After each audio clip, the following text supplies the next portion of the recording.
Hey everyone, David Chattel here, CEO and founder of NGL Collective, and your host today for this edition of Hispanicize Hangout, where I'm super proud and excited to welcome my guest today, the artistic director and CEO of Ballet Hispánico, Mr. Eduardo Vilaro. Say hello, Eduardo. Buenos días. Hello. It's so great to have you here, Eduardo. You were recently named to the Forbes Culture 50 list alongside other notable innovators making a significant impact in their respective industries. As the artistic director and CEO of Ballet Hispánico, you were named as such in 2009, becoming only the second person to head the company since its founding in 1970. And in 2015, you were also named the CEO. So congrats on that. Thank you. Of course. So Ballet Hispánico is one of America's cultural treasures and the largest Latinx dance organization in the country. For 50 years, the organization has been the leading voice, intersecting artistic excellence and advocacy, providing a platform for BIPOC and other marginalized artists and communities. Under your leadership, Eduardo, Ballet Hispánico brings communities together to celebrate and explore Latino cultures through innovative dance productions, transformative dance training, and enduring community engagement experiences. So with that, I would just like to welcome you once again, Eduardo, to today's show. I am so excited to be here to have this conversation with you, David. Thank you so much for having me. I've been very much looking forward to it. And as always, we don't want to just jump right into Ballet Hispánico, what your day job is, if you will. I'd love to know a little bit more about you, the man behind the magic of Ballet Hispánico. And I know you came here at a very young age of 6. You were raised in the Bronx, late 70s and early 80s. Your parents hailed from Cuba. So how did going from the Bronx to the boardroom prepare you for what you're doing today? Tell me your story. Wow. My story is an immigrant story. My story is, an immigrant child coming to the United States, like many immigrant stories, and, needing to connect, needing to be part of the fabric of this new environment and searching for my own identity within that. So I think that is something that is like most immigrant stories. I think what really helped me, the Bronx is a really special place. It is. And years and years, it is one of the immigrant capitals in my book, because you've got so many generations of different immigrants from different parts of the world there. And there's always such enclaves. At that time in the late 70s, actually we got there in 68. So, New York was a very tough place.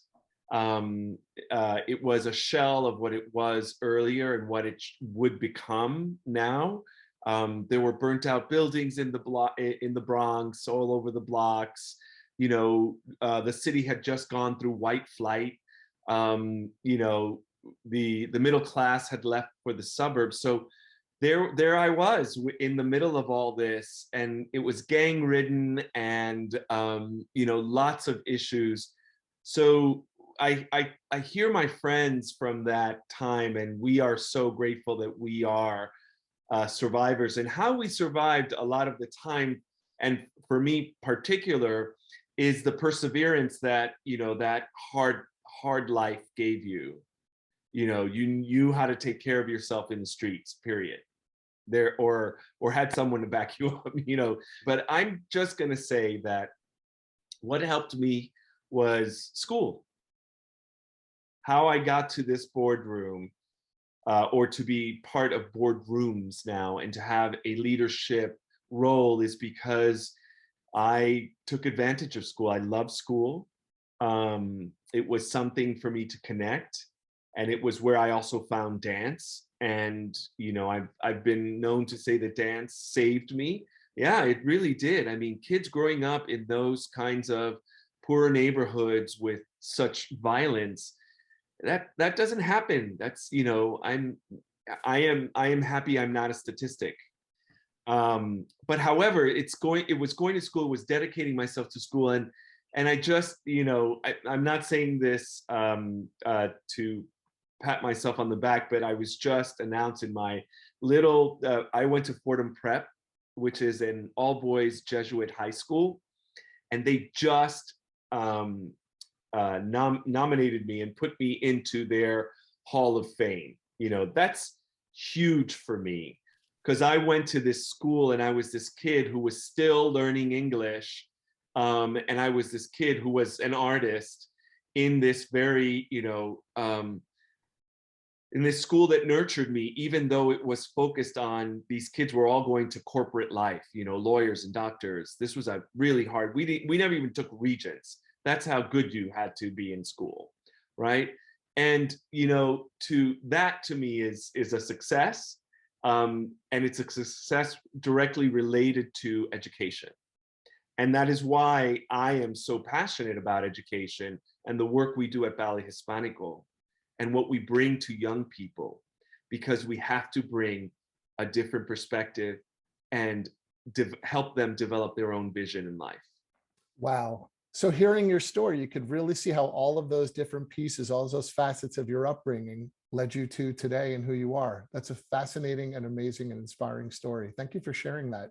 I didn't know all that about you. I'm learning things today. So tell me about the genesis of Ballet Hispánico as an organization and why it's viewed as an American cultural treasure in the arts world and even around the globe. What would you like people to know about Ballet Hispánico in terms of its brand identity, its values, etc.? Well, I'd like people to know that from its inception, Ballet Hispánico was a maverick organization led by and founded by Tina Ramirez. And so just when I ponder a woman in the 70s making this happen, a Latina getting us on the map, it's just extraordinary. So this organization has nothing but an amazing focus on access, on centralizing and power for people who feel they don't have it, because that's what this woman did. She grabbed it and she said, no, my community needs this. We need to move this forward. And she worked with a handful of young ladies, education, trained them, taught them how to be artists, and we bloomed into a company.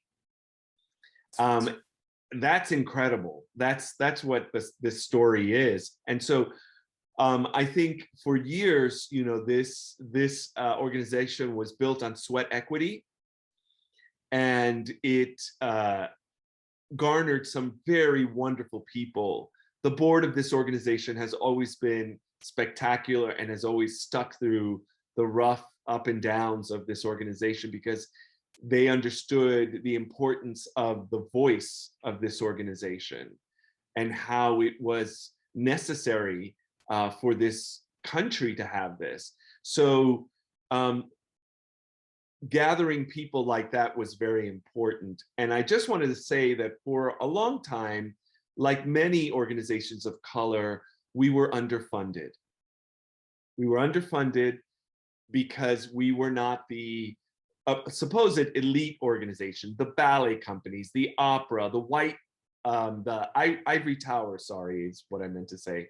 The ivory tower organizations that people understood philanthropy. So philanthropy came to us as, oh, that's the Latino organization, you know, very second tier.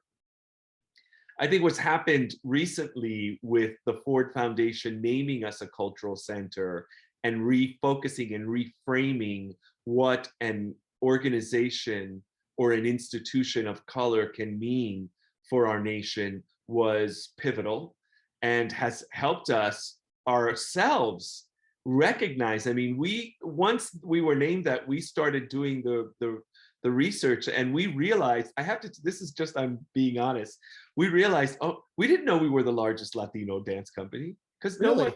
Yeah, we didn't know. That's amazing. So yeah, so you found out, and so we were like, definitely. we're America's cultural treasure. What does that mean?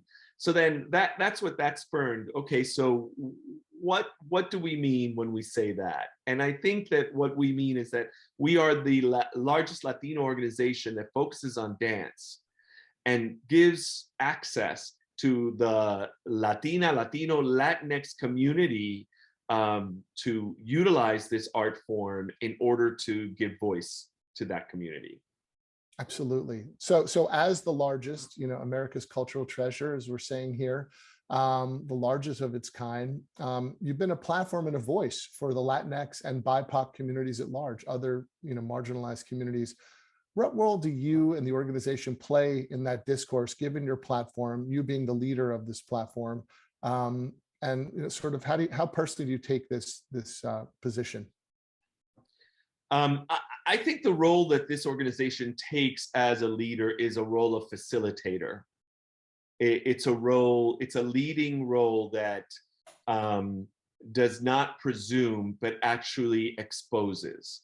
And so through the art form, both in training and on stage, we are sharing aspects and essences of our culture through the eyes of Latinx, Latino choreographers.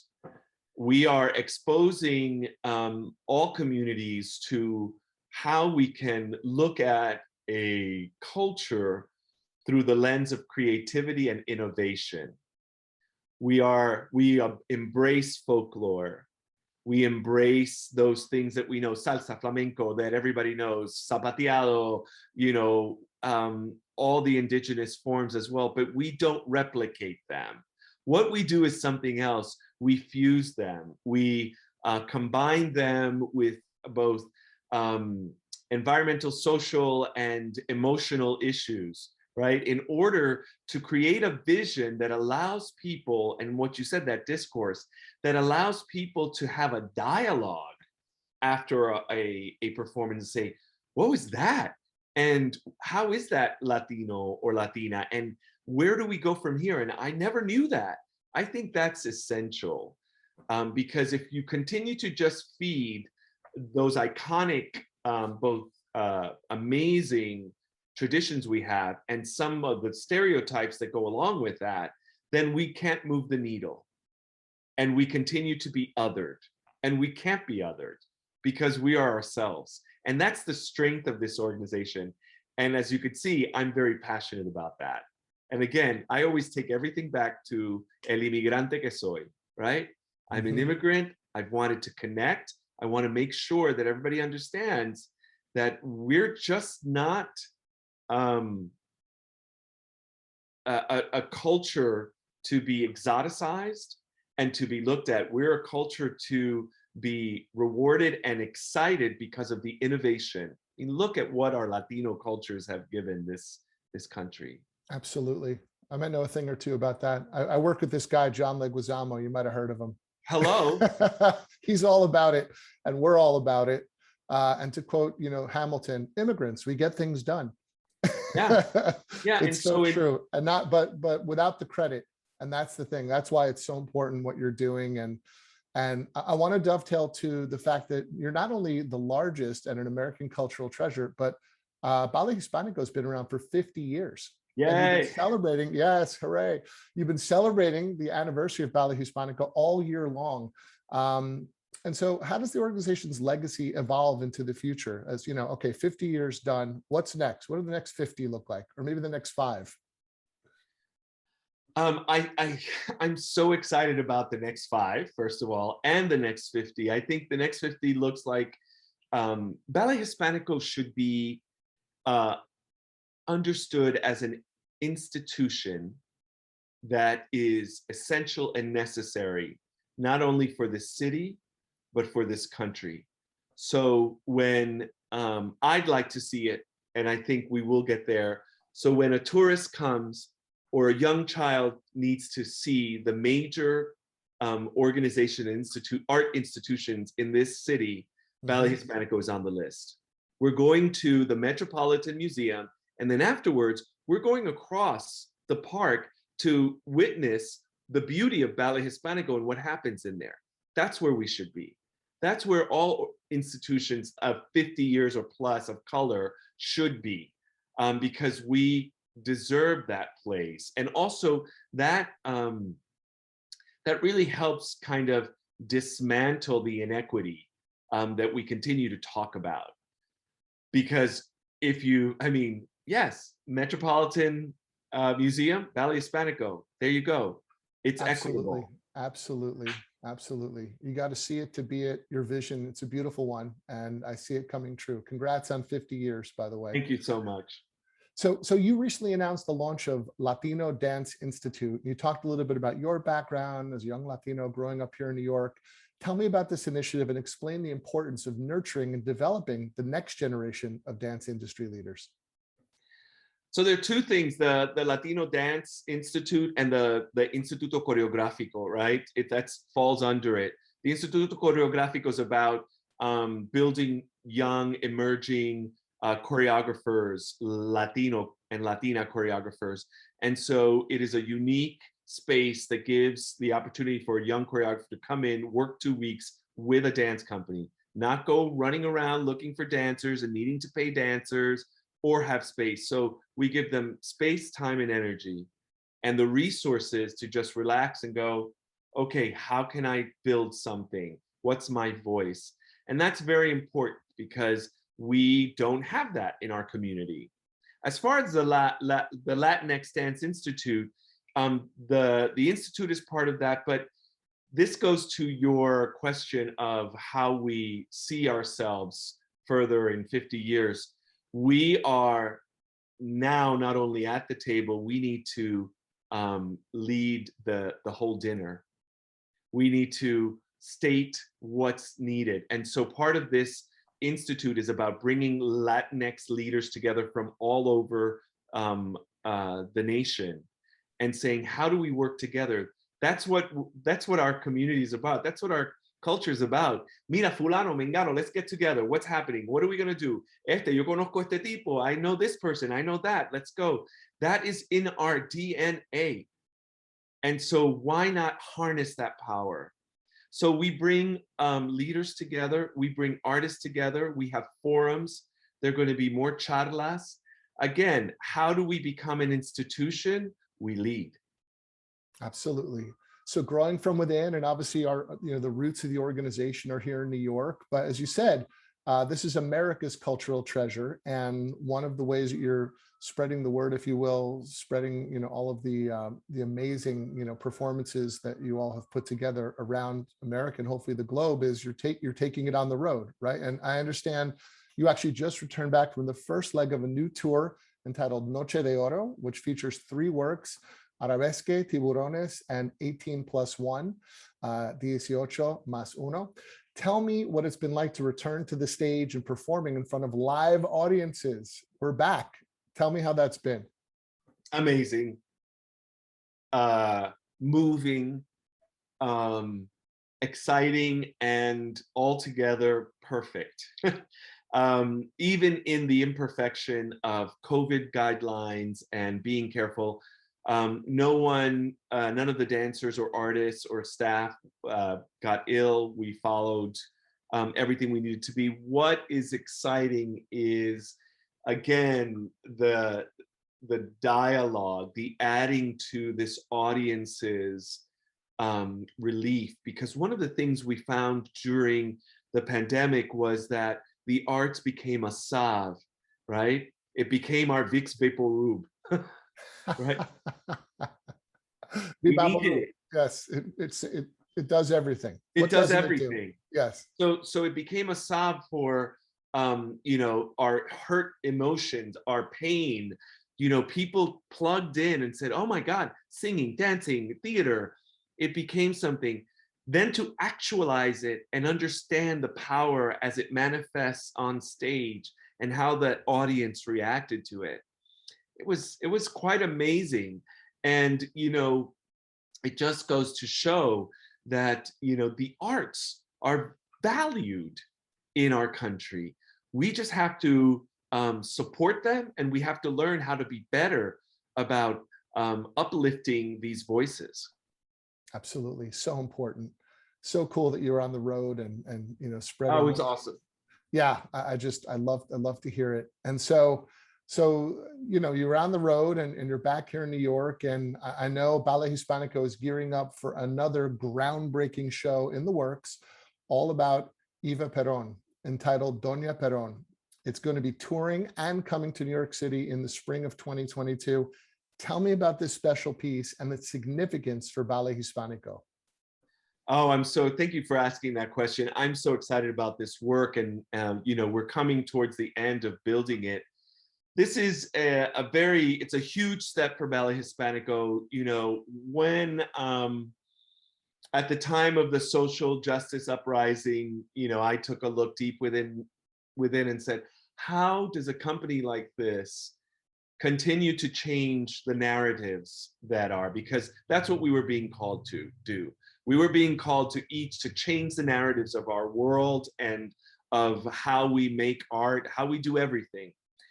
So one of the things I realized is we were a company that never did full-length, evening-length ballets, narrative stories. And there are such a plethora of stories out there that have been taken by, you know, white European men and, you know, Carmen, about a Latina woman, a Spanish woman. So what were those stories, and how do we build a new canon and an alternate story and kind of reclaim those things? So I felt that we needed now to be the organization that reclaims our stories. And so Doña Perón is the exact manifestation of that. It is the story of Evita by a Latina choreographer, Anabel Lopez Ochoa, about her, not about the politics so much surrounding her. It's not a sequential either story. It is really an emotional, image-based work that is so connects you to the struggle that she had, because she was a woman that went from poverty to being almost the president, right? But she really manipulated her husband. So that is very exciting for us. It premieres in the spring, April 1st, 2nd, and 3rd at City Center, which is another milestone for us. We performed usually at the Joyce, a smaller house. I am centering our company as worthy of being in the middle of New York City, where everyone, including tourists, can come see the work of Latinx choreographers. So it is a very exciting time for us in that sense, and we are committed to not doing this just once, but continuing this legacy of taking back our stories. Spectacular, spectacular. Looking forward to seeing that one in April, based here in New York, but you could see it elsewhere as well, of course. And we'll talk about how people can learn more about Ballet Hispánico in a minute. So as we're having this conversation, Eduardo, we were on the cusp of Thanksgiving. When people view this, it will maybe be a few days after Thanksgiving. And Ballet Hispánico is going to be kicking off the holiday season in a very exciting way, I'm told. Tell me about your School of Dance performance at the Macys Thanksgiving Day Parade, for those who hopefully saw it. You know, what was it? What is it all about? You know, you're bringing this full circle for me, right? So as a kid growing up in the Bronx, the big thing, one of the big things was the Thanksgiving Day Parade. So we would, even when my mom would not go, I had 2 other brothers, or with friends, sneak to go see this because it's free, right? Yeah. It's something you had access to. The price is right. Right, the price is right. So I'm so excited about this because the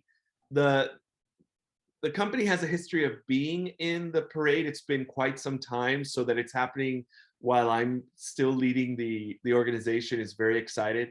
We will be performing in front of Macys, a small fusion of different Latin American dances. So I think we're going to do a bomba, we're going to do a little bit of salsa, and then a flamenco is also mixed up in there. So it's very excited. And it's all students from our School of Dance.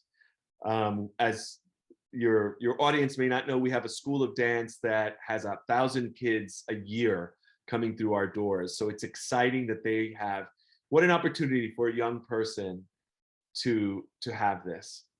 Beautiful, beautiful. Nothing better than the Thanksgiving Day Parade, and that sounds spectacular. Nothing. I love it. So in closing, I'd love you to just share, with those watching, young, old, everyone in between, about how and where to get involved with Ballet Hispánico, be it as a dancer, be it as someone who wants to support the organization, be it someone who wants to, of course, view the amazing performances. Where can they learn more and how can they get involved? I'm so glad you asked that. There are many ways to get involved with Ballet Hispánico. As a student, let me talk to the young folks first. As a student, if you're interested, come visit, ask for a tour, ask to see a class. You could take a class as a sample class. We have many different programs. If you want to be a dancer, if you just want to be a student on the weekend, that's fine too. We have tons of scholarship opportunities, so that's great. So parents, so for your student. As an adult, there are volunteering possibilities. We also have some adult classes from time to time, and special classes that we bring in. So all of this you can find out on our website at www.ballethispanico.org, and that will give you all of that. Now, most important, this work cannot happen without the people, the resources, and the people that give us those resources. So if you're interested in being a donor, on the website, you can go there too. We have a great development team that will help you with anything. And actually, if you go to the website right now, we're in the middle of our year-end campaign, and every single donation goes to the School of Dance and helping kids with their scholarships. That's wonderful. All right, you heard it here, ballethispanico.org to get involved, learn more, participate, everything in between. Eduardo Vilaro, the Artistic Director and CEO of Ballet Hispánico. Such a pleasure to have you here today. Thank you for joining me. It's a pleasure speaking with you, David. This was really a lovely time for me as well. Thank you. Excellent. Pa'lante. Pa'lante. Eso. Eso.